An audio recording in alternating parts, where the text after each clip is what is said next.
Tens of thousands of fans per day visiting Sheboygan County for the 43rd Ryder Cup means an economy boost across the state of Wisconsin. So many people come in from out of state and they're staying in hotels. That's Ryder Cup director Jason Mangle, and he's been on site at Whistling Straits since October of 2017.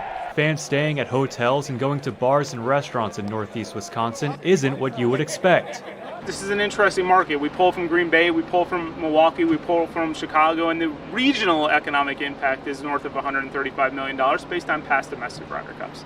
Getting into the Ryder Cup isn't a cheap ticket, and where many people find themselves spending even more money is at the Ryder Cup shops and the food and drink tents. Just ask Ryan Scapple. It's super overpriced, to be honest. He went to the 2016 Ryder Cup at Hazeltine in Minnesota and said they marked down apparel by 50% the day after it ended. This year, he got a jump start on getting gear.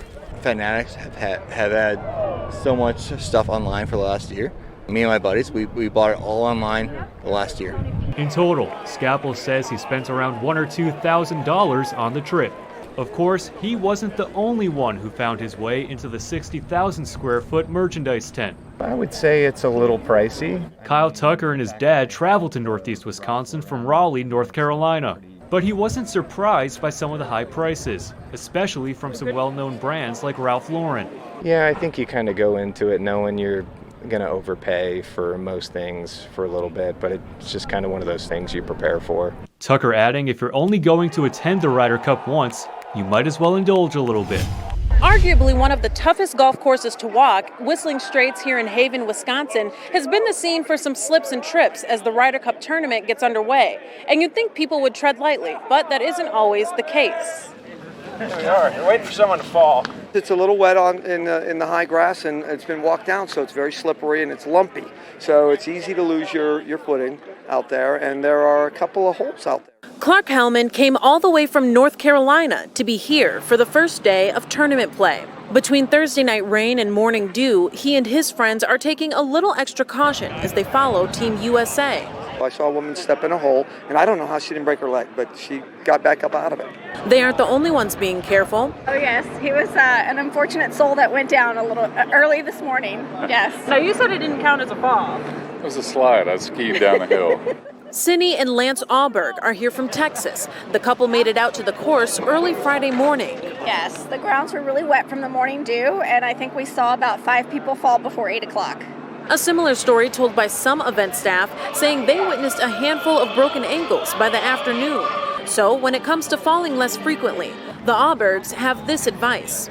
Stay on the path. And as for Hellman, now be honest, have you almost tripped or gone all the way down? I have not fallen yet, but that could happen at any moment. And he hopes it stays that way.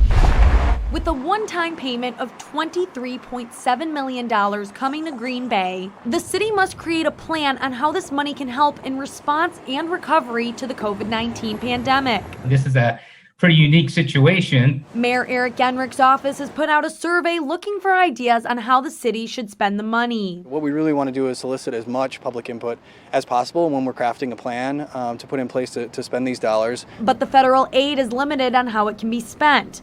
The dollars must focus on improving low to moderate income areas and fit into a number of categories like providing infrastructure investments. We want to put in place, a reasonable framework here, but we don't feel a tremendous sense of urgency, obviously, to go through all of that funding. It's a good chunk of money, and we want to be smart about how we expend it. The city has until the end of 2024 to figure out how they'll use the money, and then must spend it all by 2026. But also use it as an opportunity to tackle some of the bigger projects that the federal government allows us to. While the city is limited, both the mayor and alders Randy Scannell and Jesse Burnett believe housing is a high priority. The city currently has a shortage of affordable and market rate housing. Really take a deep dive into affordable housing and addressing our homeless needs. I mean, it's a county issue, but it very much affects Green Bay. Infrastructure projects are other ideas the city is considering. That would be the bridge that will need to be replaced,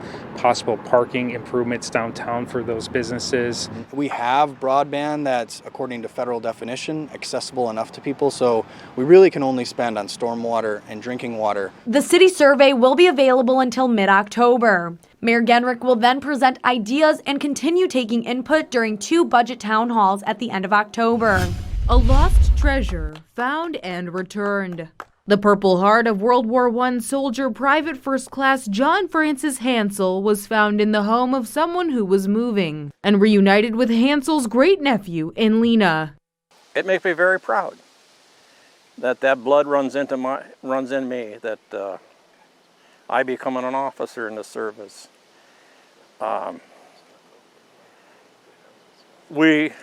Nitas and the Hansels did what they had to do for your freedom and for your freedom and for everybody else's freedom. Hansel was born in Medford, Wisconsin, and enlisted in the U.S. Army in 1917. He served with Battery B, 120th Field Artillery Regiment, 32nd Division. In 1918, he was wounded in World War I. Hansel died in Minnesota 40 years later. Until Hansel's Purple Heart resurfaced, Jake Nita did not know much about him. I had no knowledge of my great-uncle being in the service. I didn't know the man, but I can honor the man.